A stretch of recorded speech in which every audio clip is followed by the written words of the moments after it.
আসসালামু আলাইকুম। ভীষণ মজাদার খুবই সহজ একটি সবজি রেসিপি নিয়ে হাজির হলাম। আশা করছি আমার আজকের রেসিপিটি আপনাদের কাছে ভালো লাগবে। যারা আমার চ্যানেলটি এখনও সাবস্ক্রাইব করে নাই প্লিজ আমার চ্যানেলটি সাবস্ক্রাইব করে আমার পাশে থাকবেন। চুলাতে আমি একটা ফ্রাই প্যান বসিয়ে দিলাম, পানিগুলো আমার গরম হয়ে গেছে। এখন আমি দিয়ে দিলাম গাজর। গাজরগুলো আমি এরকম করে কেটে নিয়েছি। এখানে আমি একটা গাজর ব্যবহার করেছি।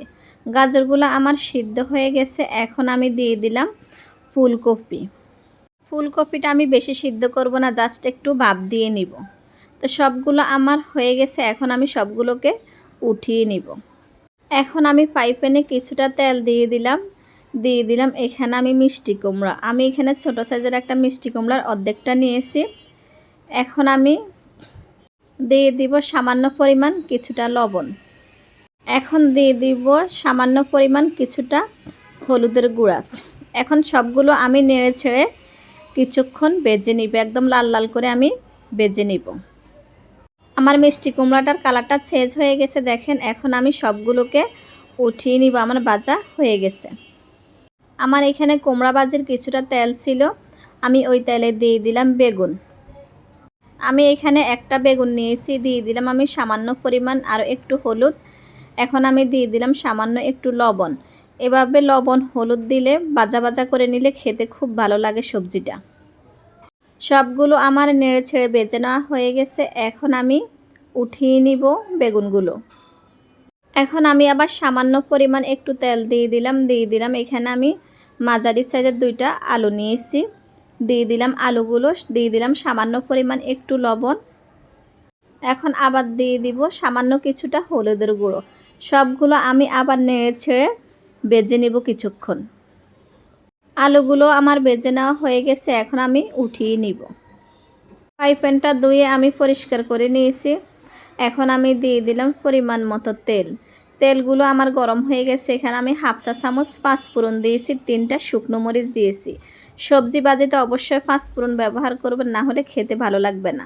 সবগুলো আমার কিছুক্ষণ ভেজে নেওয়া হয়ে গেছে। এখন আমি দিয়ে দিলাম পেঁয়াজটা আমি একটু বেশি পরিমাণে দিলাম। সবগুলো আমি এখন নেড়ে ছেড়ে কিছুক্ষণ ভেজে নিব।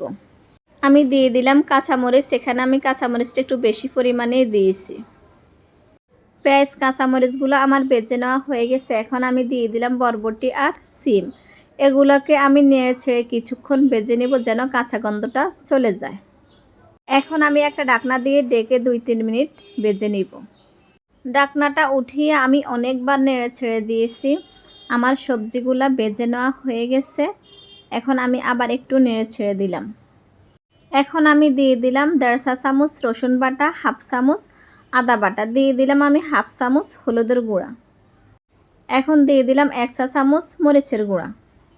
এখন দিয়ে দিলাম 1 চা চামচ ধনিয়া এবং জিরার গুঁড়া। দিয়ে দিলাম স্বাদ মতো লবণ।